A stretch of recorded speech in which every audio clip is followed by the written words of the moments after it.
এই আমাদের মসজিদুল আকসা কি আমাদের মাঝে আর থাকবে না? আমাদেরকে কি চির বিদায় দিয়ে দেবে? হ্যাঁ বন্ধুরা, এমনই একটা খবর যেটা সোশ্যাল মিডিয়ায় বিভিন্ন টিভি চ্যানেল নিউজে ভাইরাল।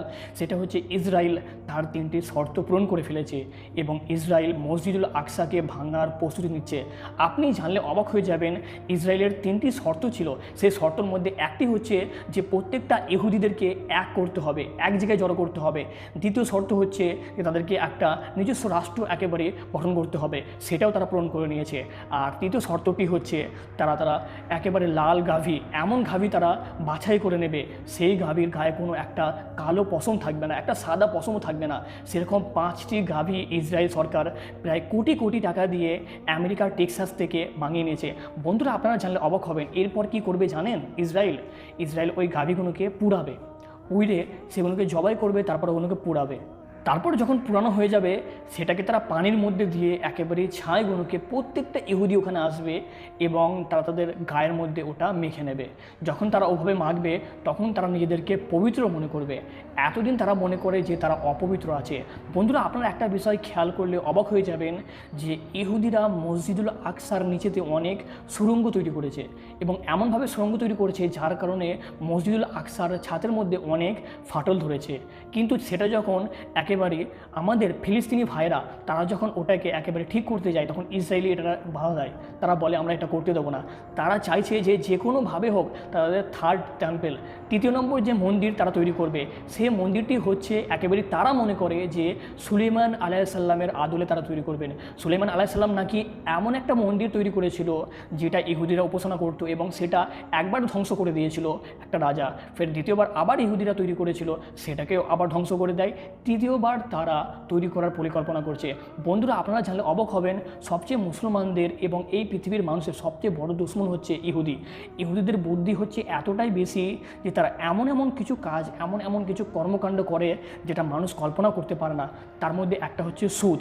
সেই ইহুদি পুরো সুদ দুনিয়ার মধ্যে একেবারে মিশিয়ে দিয়েছে, আর সেই সুদ থেকে এখনও পর্যন্ত একটা মানুষও বেঁচে নেই। বন্ধুরা, এখন এই লাল গাভীগুলোকে পুরাবার পর ইহুদিরা মসজিদুল আল আকসাকে ধ্বংস করবে।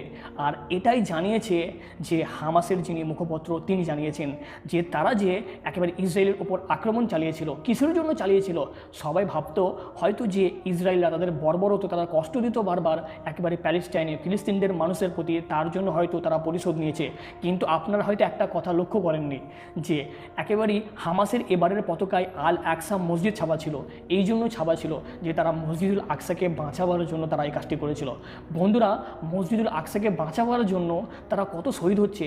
গাজার আপনি দৃশ্য দেখলে অবাক হয়ে যাবেন। কিছুদিন আগেকার গাজা কেমন ছিল, কত সুন্দর ছিল। আজ এখনকার গাজা, সেই গাজায় পুরো ধ্বংসলীলা চালিয়েছে একেবারে ইসরায়েল। এই ইসরায়েলের উপর মহান আল্লাহ তাআলার গজব তো অবশ্যই নামবে। কিন্তু বন্ধুরা, তারা যে এত বড় কারনামা করার পর পেছনে তাদের যে বড় কারণটা লুকিয়ে আছে সেটা হচ্ছে তারা দাজ্জাল মাসিকে বার করবেন। তাদের ধারণা যে তাদের মাসি আসবেন, ঈশ্বর তাদেরকে একজন মাসি পাঠাবেন। এই মাসিকে নিয়ে তারা একেবারে খ্রিস্টানদেরকে ইহুদিতে রূপান্তরিত করবে এবং সারা বিশ্বে তারা একেবারে শাসন চালাবে। আর তাদের সেই মাসি হচ্ছে দাজ্জাল। কিন্তু বন্ধুরা, হাদিসের মধ্যে এসেছে আমাদের নবীজি মুহাম্মদ সাল্লাল্লাহু আলাইহি ওয়াসাল্লাম তিনি বলে গেছেন প্রথমে ইমাম মাহদি আসবেন এবং তার হাতে অনেক মানুষ বায়াত গ্রহণ করবে। বায়াত গ্রহণ করার পর অনেক যুদ্ধ হবে, সেখানে দুনিয়ার মধ্যে মহান আল্লাহ তাআলা অনেক শান্তি প্রতিষ্ঠিত করবে। তারপর মাসি দাজ্জাল বের হবে। সেই দাজ্জাল, সেই মৃত্যুক, সেই কাজ্জাব এমন বড় ফেতনা নিয়ে আসবে যে ফেতনা এই পৃথিবীতে আর কোনোদিন আসেনি। প্রত্যেকটা নবী, যত নবী এসেছিল এই পৃথিবীর মধ্যে, প্রত্যেকটা নবী তার উম্মতদেরকে এই দাজ্জাল নিয়ে একেবারে সতর্ক করেছিল। এমনকি আদম আলাইহিসসালাম, ইব্রাহিম আলাইহিসসালাম, ঈসা আলাইহিসসালাম, আরও প্রত্যেক নবী, মুসা আলাইহিসসালাম, সবাই তার উম্মতদেরকে সতর্ক করেছিল। আমাদের নবীজি মুহাম্মদ সাল্লাল্লাহু আলাইহি ওয়াসাল্লাম দাজ্জাল নিয়ে এমনভাবে আলোচনা করতো, সাহাবীরা তারা মনে করতো হয়তো পাশের খেজুর বাগানেই দাজ্জাল লুকিয়ে আছে। কিন্তু বন্ধুরা, দাজ্জালের মতো বড় এই ফিতনা অবশ্যই আসবে, আর সেই ফিতনাকে বার করার চেষ্টা করেছে ইহুদিরা। কিন্তু তারা জানে না যখন তারা মাসি দাজ্জালকে বার করবে, সেই ফিতনাকে যখন বের করবে, তখন ইহুদিরা সেই দাজ্জালের সঙ্গী সাথী হয়ে যাবে। যখন তারা সঙ্গী সাথী হয়ে যাবে, তারপরে যে ঘটনাটি ঘটবে তারা হয়তো সেটা নিয়ে একেবারে অবাকই হয়ে যাবে যে মহান আল্লাহ তাআলা সত্য মাসি ঈসা আলাইহিস সালামকে প্রেরণ করবেন। সেই ঈসা আলাইহিস সালাম যখন আসবেন, আসার পর সেই মিথ্যা কাজ্জাব মাসি দাজ্জালকে হত্যা করবে। দাজ্জাল এমনভাবে এই দুনিয়ায় শাসন করবে, তার কাছে 40 দিন থাকবে।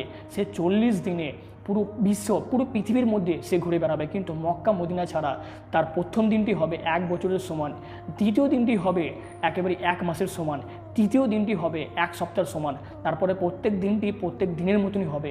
বন্ধুরা, এইভাবে তার হাতে সব কিছু চলে আসবে, মানুষ ক্ষুধার্ত হয়ে যাবে, এমনকি মহিলাদেরকে পুরুষেরা বেঁধে রাখবে ঘরের মধ্যে, এই জন্য যে মাসিহ দাজ্জালের কাছে না চলে যায়। রাসূল সাল্লাল্লাহু আমাদেরকে অনেক সতর্ক করেছেন, আমাদের উচিত এই মাসিহ দাজ্জালকে নিয়ে সতর্ক হওয়া। বন্ধুরা, এই যে ইহুদিরা, এদের জন্য একটা কাজ তো অবশ্যই করতে পারবেন, কমেন্টে মহান আল্লাহ তাআলার কাছে একটা এদের জন্য বদদোয়া করতে পারবেন, এবং ফিলিস্তিনিদের জন্য একটা তো দোয়া করতে পারবেন। হয়তো আপনাদের মধ্যে কার একটা দোয়া মহান আল্লাহ তাআলাকে ভালো লেগে যাবে, এবং মহান আল্লাহ তাআলা ফিলিস্তিনিবাসীকে অনেক সাহায্য করবে, বিজয় দান করবে। হ্যাঁ বন্ধুরা, এটা হতে পারে। মহান আল্লাহ তাআলা কার দোয়া কবুল করে নেবে এটা কেউ বলতে পারে না। আর ভিডিওটি ভালো লাগলে একটা লাইক করে দেবেন, যেহেতু আপনাদের একটা লাইক, মূল্যবান লাইক আমাদেরকে অনেক উৎসাহ করে নতুন ভিডিও আপলোড করার জন্য। ধন্যবাদ, ভালো থাকেন, সুস্থ থাকেন।